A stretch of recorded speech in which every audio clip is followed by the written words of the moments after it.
Shalom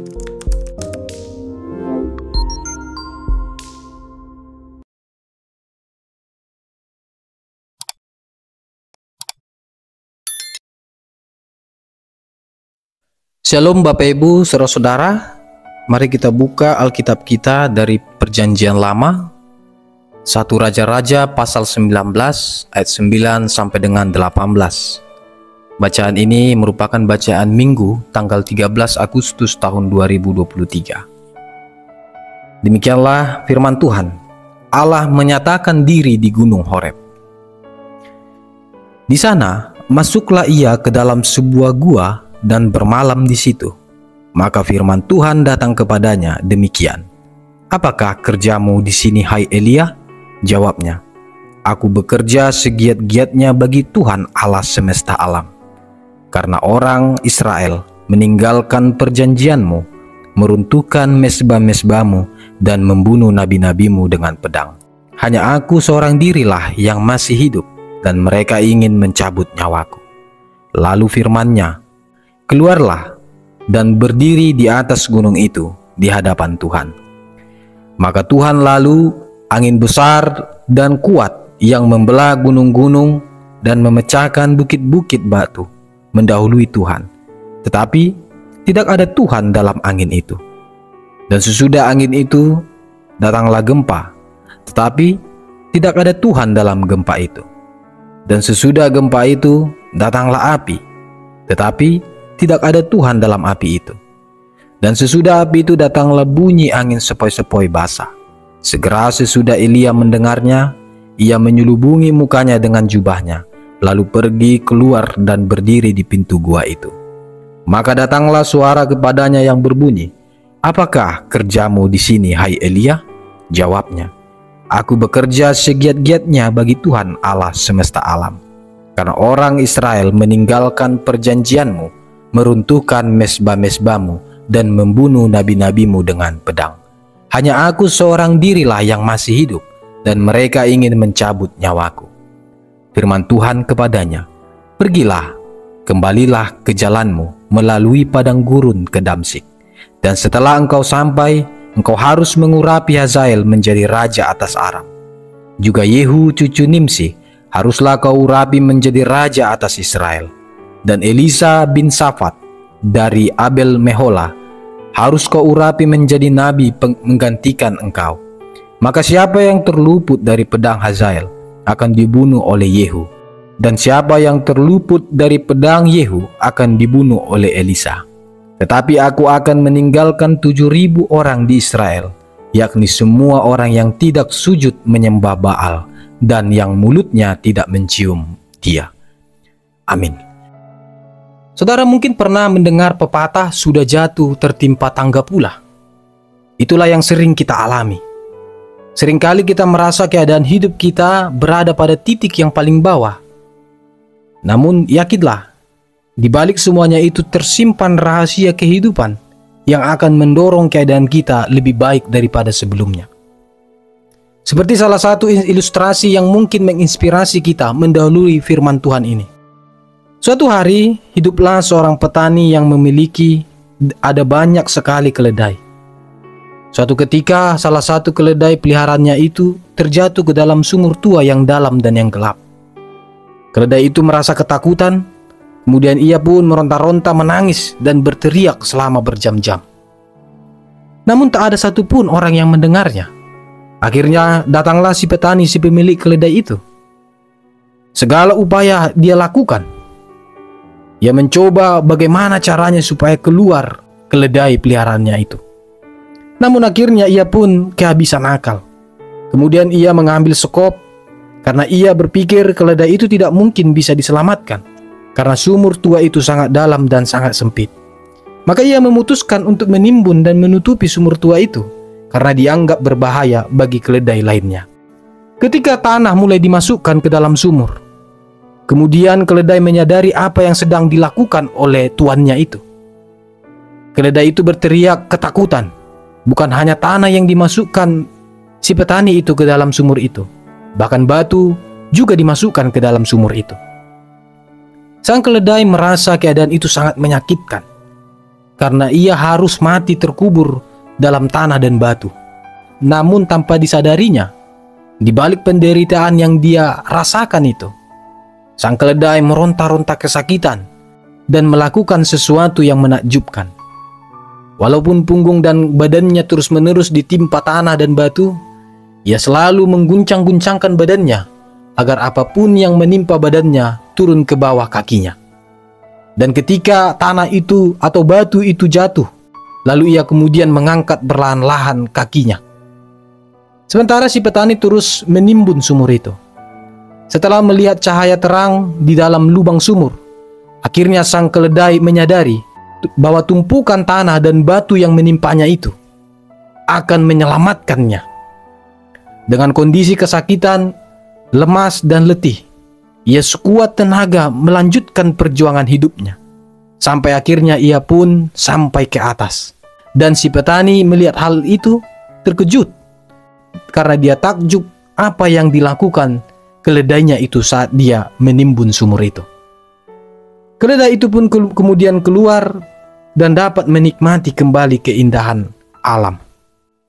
Saudara-saudara, hal yang sangat manusiawi sebagai manusia yang memiliki perasaan dan akal, kita sering diperhadapkan dengan rasa kecewa, putus asa, gagal, dan bimbang. Semua itu sangat menyakitkan kehidupan kita. Kita hidup diperhadapkan dengan kondisi-kondisi hidup yang di luar batas logika dan perasaan kita. Karena memang semua hal-hal kecewa, hal putus asa, hal bimbang dan rasa takut tidak pernah kita inginkan untuk hadir dalam kehidupan kita. Dan ketika itu hadir, seringkali kita kehilangan potensi dan kehilangan percaya diri. Namun melalui ilustrasi itu, kita diajak untuk menjadikan semua hal yang sulit, situasi yang menyakitkan, menjadi bahan pijakan kita untuk kita bisa naik selangkah demi selangkah tanpa henti.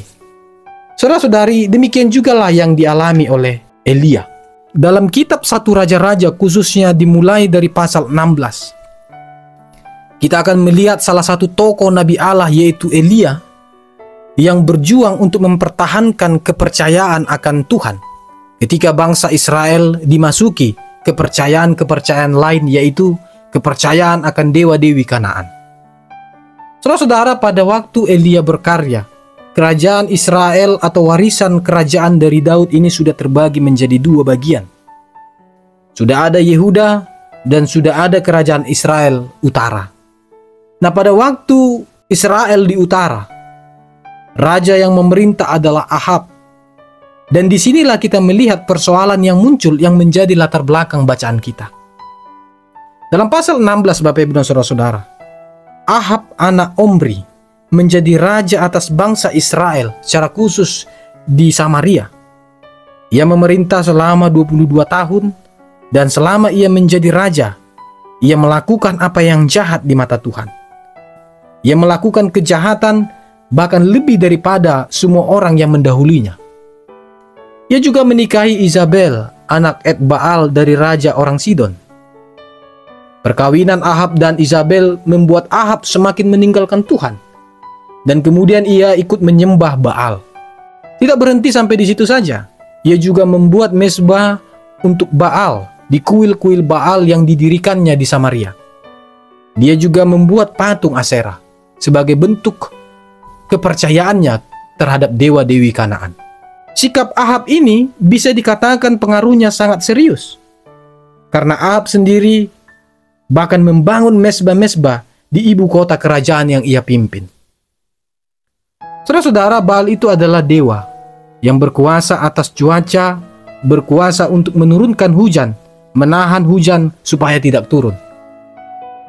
Sementara Aserah itu adalah dewi yang berkuasa atas kesuburan. Dan kemudian dalam perjalanan waktu, kata Baal dan Aserah ini digunakan untuk menyebut suatu kepercayaan dewa-dewi Kanaan. Dan dewa-dewi inilah diyakini sangat berpengaruh dalam situasi kehidupan orang Kanaan. Karena kehidupan orang Kanaan ini bergantung pada pertanian. Mereka adalah masyarakat agraris, mereka hidup dengan bertani. Dan kehidupan sebagai bertani mereka sangat bergantung pada air hujan. Dalam kepercayaan orang Kanaan, Baal itu mereka yakini sebagai bentuk penguasa langit dan penguasa cuaca. Sehingga kalau mereka memulai bertani, memulai pekerjaan mereka sebagai masyarakat agraris, mereka harus memperhatikan keberadaan Baal, supaya Baal memberikan hujan ketika mereka memulai bercocok tanam. Demikian juga mereka harus menyembah pada Dewi Asyera, supaya tanaman yang mereka tanam kemudian ternak itu tumbuh dengan subur. Mereka harus menyembah kedua dewa ini, baik Baal maupun Asyera. Mereka memohon bantuan agar setiap dewa ini dapat memberikan hal yang baik di dalam kehidupan masyarakat pada waktu itu. Dan inilah dewa-dewi yang disembah oleh Izabel, istri Ahab, di negeri asalnya yaitu di Sidon. Izabel itu bukan hanya sekedar percaya kepada Baal dan Asyera, lalu tinggal begitu saja di Israel. Rupanya tidak, Bapak Ibu saudara-saudara. Izabel bahkan mempengaruhi Ahab untuk menyembah Baal dan Asyera. Ia mempengaruhi Ahab, raja Israel itu.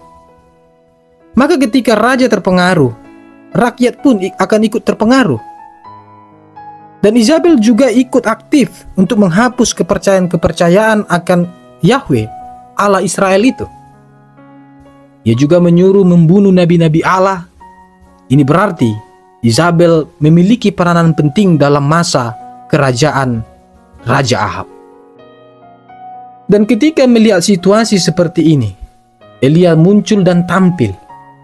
Ia pertama sekali menghadap Raja Ahab dan mengatakan, "Mulai sekarang tidak akan ada hujan yang turun, kecuali sampai aku mengatakan bahwa hujan akan turun."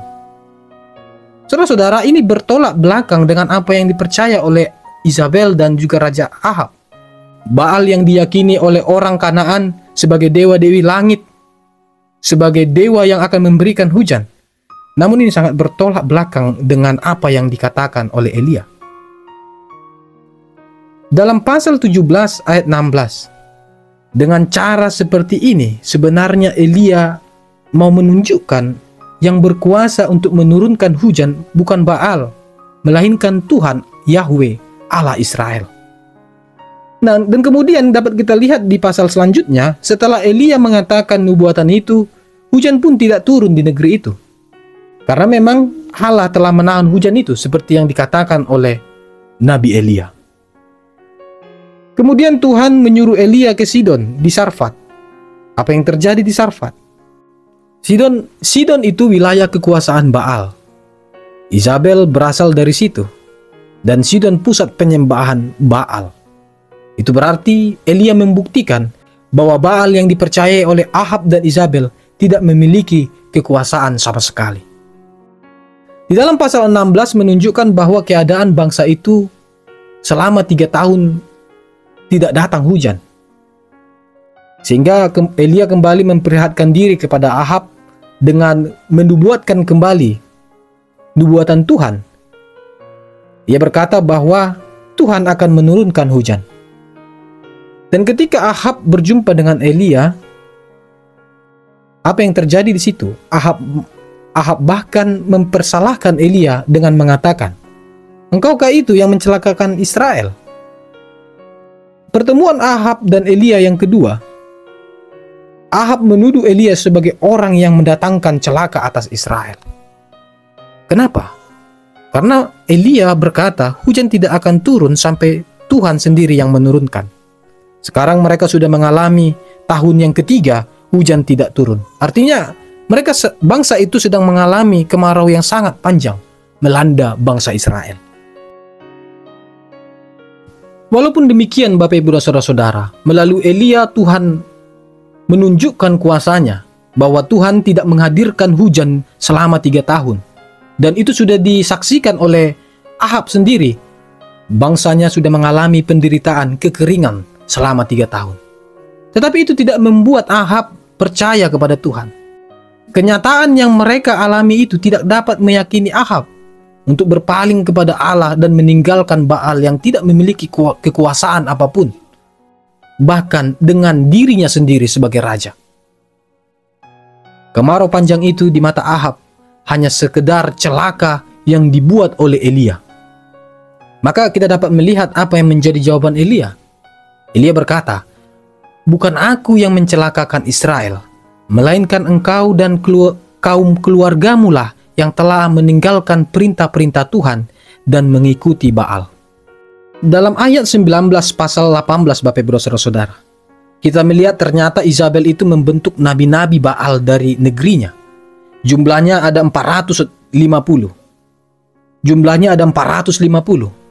Tetapi jangan kita bayangkan nabi-nabi ini adalah orang-orang yang dipanggil oleh Baal itu sendiri untuk menyampaikan suatu firman kepada bangsa itu. Bukan. Dan ketika Elia menyampaikan sebuah tantangan, Ahab memenuhi permintaan Elia. Kemudian rakyat Israel datang ke Gunung Karmel, nabi-nabi Baal dan Ahab juga datang di situ untuk memenuhi tantangan dari Elia. Sebelum Elia memulai tantangan, ia berkata, "Kalau Tuhan itu Allah, ikutlah dia. Kalau Baal itu, ikutlah dia."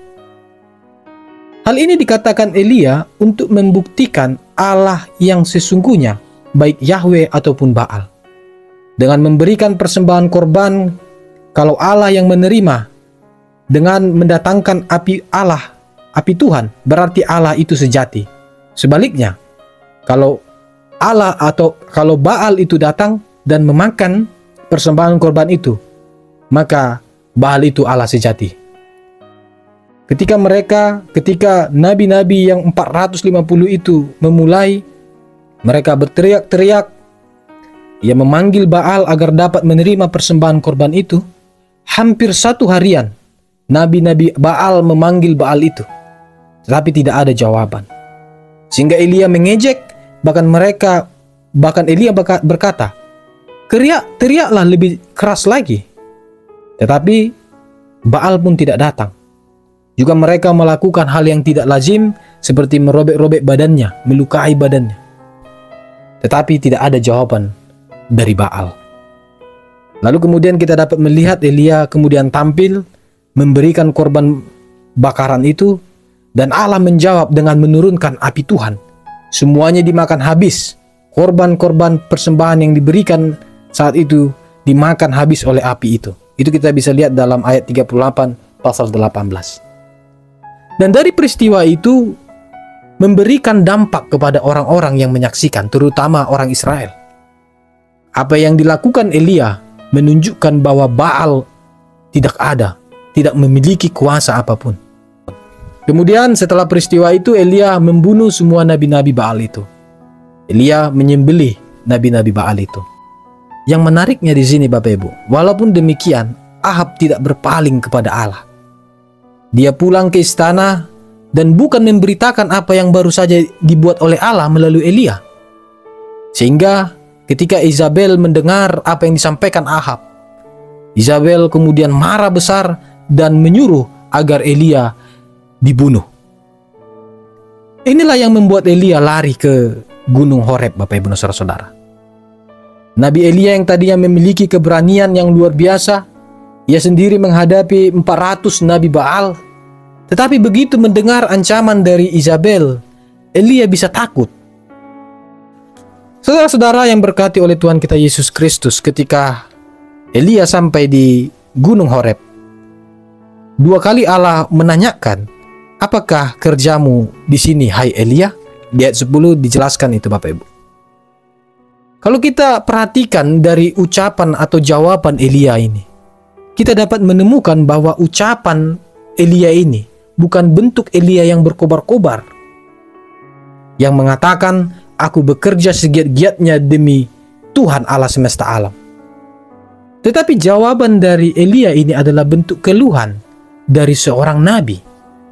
Bagaimana ia sudah bekerja keras melawan 450 Baal, kemudian ia menghadap raja bahwa apa yang dilakukan oleh raja itu tidak benar atas penyembahan Baal. Ia menyuarakan kenabiannya di tengah-tengah bangsa Samaria yang saat itu sudah masuk dalam sebuah kepercayaan Baal. Tetapi ketika ia melakukan semuanya itu, apa yang dia alami? Dia yakin apa yang dia kerjakan untuk kemuliaan nama Allah. Tetapi yang kemudian yang terjadi ialah Izabel ingin menyabut nyawanya. Bertolak belakang dari apa yang ia harapkan, Bapak Ibu dan Saudara-saudara. Dan di dalam kondisi seperti inilah Allah menunjukkan kekuasaannya yang besar itu kepada Elia. Allah menyuruh Elia untuk menghadap kepada Tuhan. Menyuruh Elia berdiri di hadapan Tuhan. Kita dapat melihat bahwa kuasa Tuhan dinyatakan dalam peristiwa alam yang hebat.